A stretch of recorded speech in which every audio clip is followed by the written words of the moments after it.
Paramashivoham. Om Nityananda Paramashivoham. Om Nityananda Paramashivoham.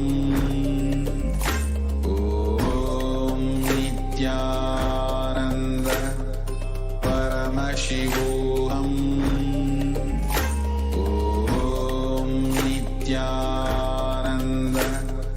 Paramashivoham. Om Nityananda Paramashivoham. Om Nityananda Paramashivoham. Om Nityananda Paramashivoham. Om Nityananda Paramashivoham. Om Nityananda Paramashivoham. Om Nityananda Paramashivoham. Om Nityananda Paramashivoham. Om Nityananda Paramashivoham. Om Nityananda Paramashivoham. Om Nityananda Paramashivoham. Om Nityananda Paramashivoham. Nityananda, everybody, welcome back. So we had a wonderful Nityananda Yoga session where we did the 308 Tritiya Vinyasa Krama, where the entire body is in a complete space of oneness with Paramashiva. The Tritiya Vinyasa Krama, which is the 308 different asanas, when we do it authentically with all the 12 different components, we experience that intense oneness with Swamiji, with Paramashiva, and literally our entire body breathes Swamiji, breathes Paramashiva. From this very space, we are going to be entering into the power manifestation, which is going to help us with manifesting the extraordinary powers of Paramashiva that Swamiji is initiating each and every one of us during the darshan. So let us now enter into the power manifestation. We are going to be beginning with the first round of power manifestation. Today we are going to be doing the power of third eye, where we are going to be able to see what is being projected in front of us with our eyes blindfolded.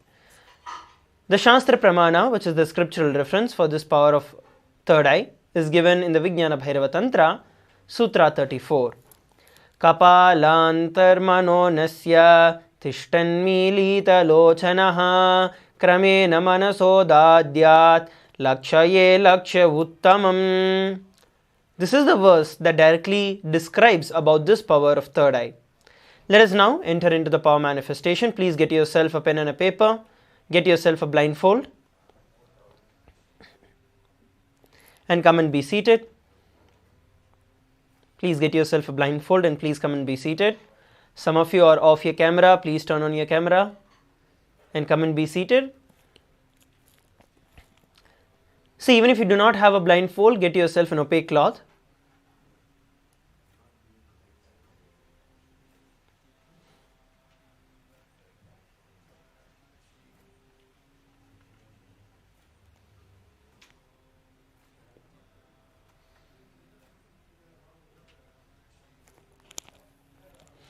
We are going to be beginning the power manifestation in just a few moments from now. Please come and be seated. Settle down. Let's begin. Okay, now please put on the blindfold. We are going to be looking at identifying what is the color of the dress that the Supreme Pontiff of Hinduism, our beloved Swamiji,